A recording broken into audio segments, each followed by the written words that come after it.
So I know I'm late to the party, but I finally got around to playing and finishing The Last of Us Part 2. And, well, I have some thoughts. So as expected, this video will feature spoilers for The Last of Us and The Last of Us Part 2.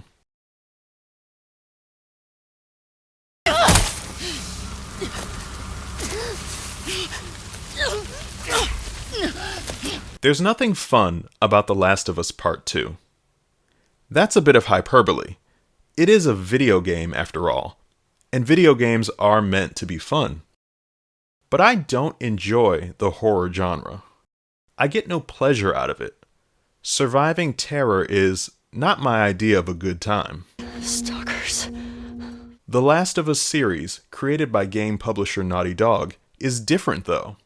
The storytelling is so good, and the characters so complex, that I can't help but be drawn into the world.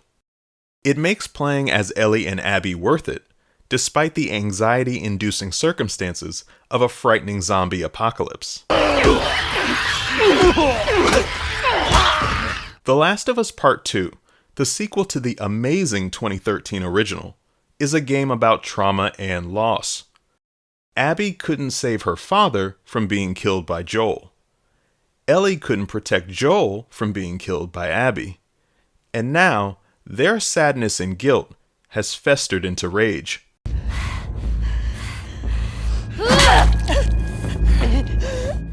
This is conveyed very well by Naughty Dog throughout my 28-hour playthrough of the game. While Ellie and Joel were the main characters of the first game, the sequel focuses specifically on Ellie and Abby. While you briefly play as Abby at the beginning, the first half is squarely dedicated to Ellie's journey. Most of the back half, however, is Abby's story.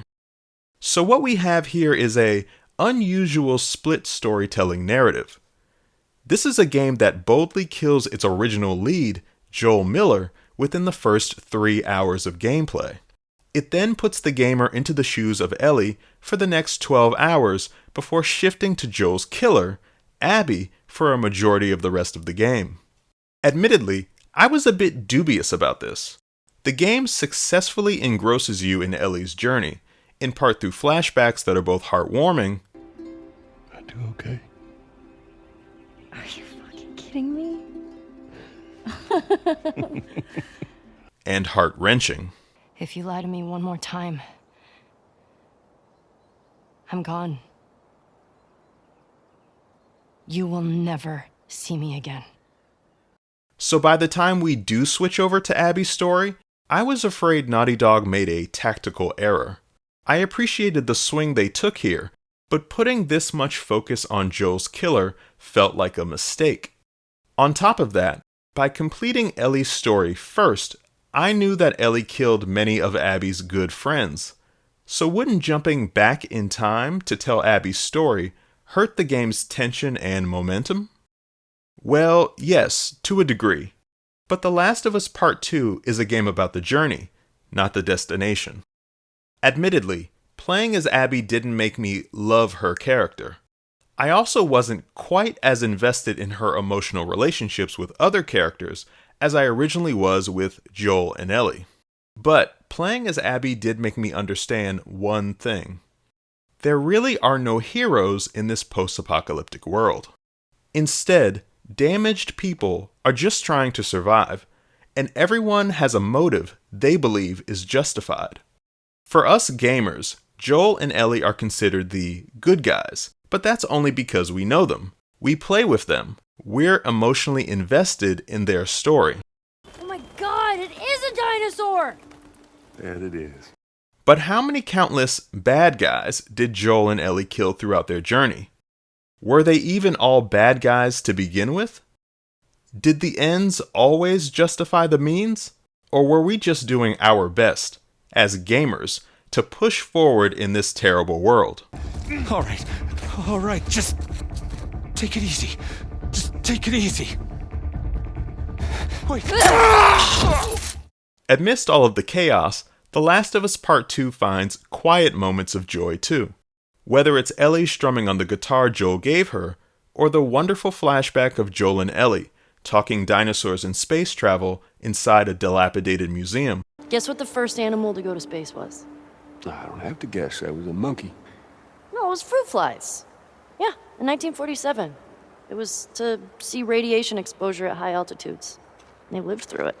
Dadgum, girl, you are smart. This game always remembers to pause the madness for the sake of human connection. You should have kissed me then. I wanted to. Me too. Ultimately, this is why I loved and hated The Last of Us Part 2. I can tell the developers poured their heart and soul into this game. Every action and conversation carries weight, and the game makes you earn everything you accomplish. Gameplay is also exhilarating at times, perhaps only outdone by the deeply satisfying emotional arcs of the main characters. This is a game where the acting, dialogue, and storytelling truly rival the best dramas on television. If somehow the Lord gave me a second chance at that moment, I would do it all over again. But then there's the horror of it all, like the abandoned, pitch-black apartments, office buildings, and hospitals that illuminate with only a flashlight. What the fuck? Okay, this is a lot. Or the intimidating whistle communication of the Seraphites. Or the devastating and never-ending cycle of revenge.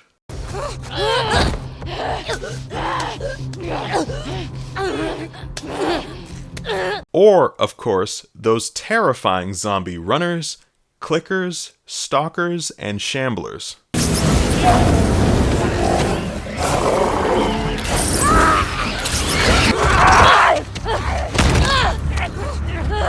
Get off of me!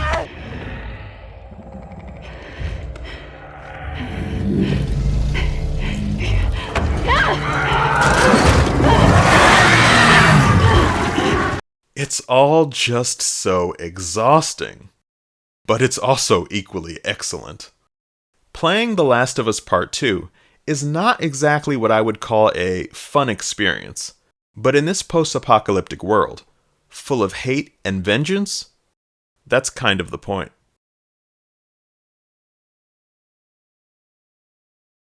If you enjoyed this video, please hit the like button down below. I always appreciate it when you do that. And don't forget to subscribe to my channel as well if you like movies, television, gaming, and pop culture. Thank you very much for watching, and I will see you in the next video.